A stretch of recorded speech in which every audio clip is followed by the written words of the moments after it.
Good morning, guys. I thought today I had a few different things in mind that I want to talk about with you guys. Um, one thing that I've been thinking about lately that I really want to go into more is how and why magic works the way it does from a scientific perspective. A lot of people seem to be under the misimpression or misunderstanding that science, modern science, somehow or another discredits magic. And if anything, what we're coming up to is quite the opposite. Science, every day, the further and further we delve into quantum mechanics, the more they are explaining why and how magic works, even if they don't realize it, because most of the people, that are in that field of work aren't familiar with magic. And I want to go into more of that, how that works, because I always think those are the most useful things. Histories and philosophies and things like that, they do add they do add something to your understanding and even to your practice, but by far the most important part of magic is the practice, the doing. So I want to go into things like why we do what we do, what they cause to happen when we do particular things. However, I think I'm going to save that for next time, because the thing that I think is more useful this time, what I wanted to tell you about that you can actually put to use, you'll notice all the time out here you may see smoke drift up in front of the camera, and that's coming from my incense that's burning while I'm out here. I burn this all the time, constantly, and I do it in a silver chalice, a little metal chalice. Doesn't have to be a chalice, it could be anything. I have a tiny cauldron that's good for burning stuff. It could be an incense burner, if you like using sticks, use sticks, whatever. But the reason I use this is because it's so useful for actually holding the ash, catching the ash. Now, whenever I'm doing this, when I'm burning this, I use a lot of different things. One of the main ingredients that I use is frankincense, and I go through a lot of frankincense. This is a resin from a particular kind of plant. It's one of the purest kinds of incense there is. This is something people have used for thousands and thousands of years in churches and temples, in magical rituals, all over the world. People have used this.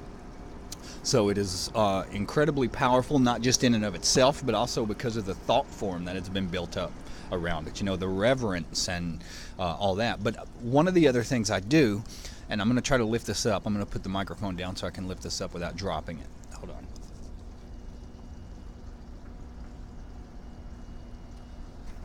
What you see here are oils of various planets. In the middle, I have the oil of Abramelin.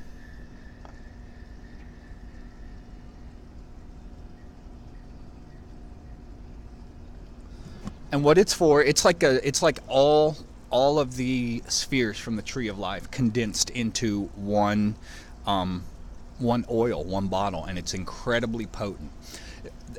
Traditionally in ceremonial magic, you keep this on your altar at all times while you're doing magic, so that it kind of gets saturated every single day by the energy you're bringing in your practice.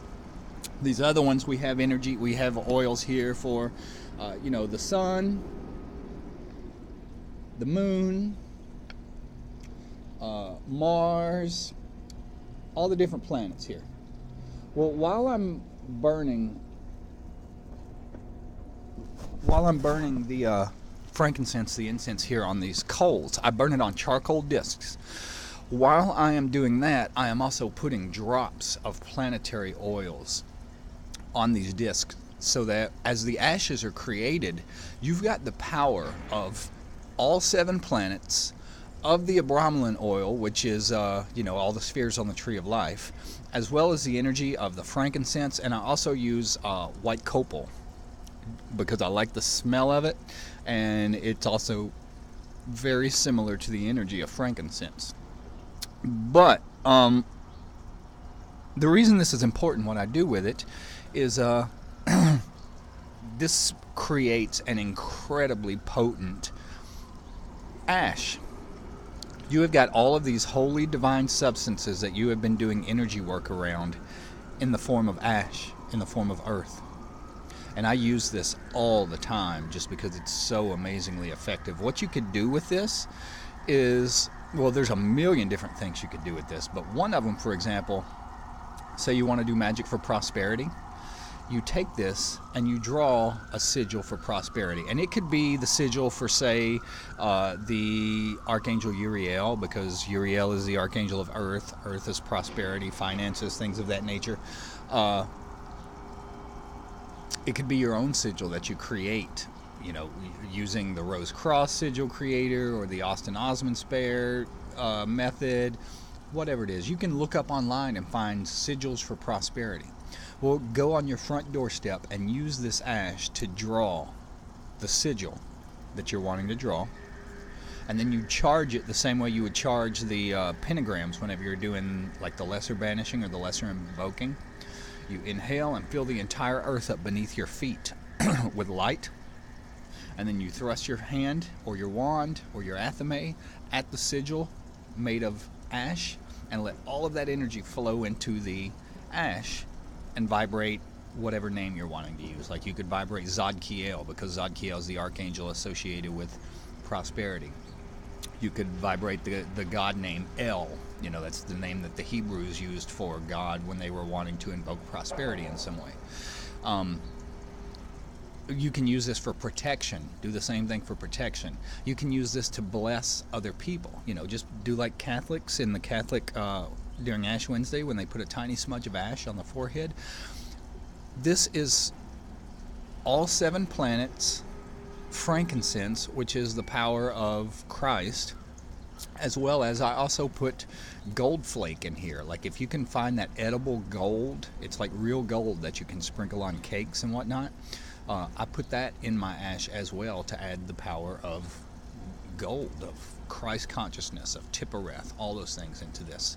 And it creates an incredibly potent, powerful tool that you can use if you like doing magic with physical items. Okay, guys, I love you. I hope you have a good day, and I'll talk to you back here again soon. Bye-bye.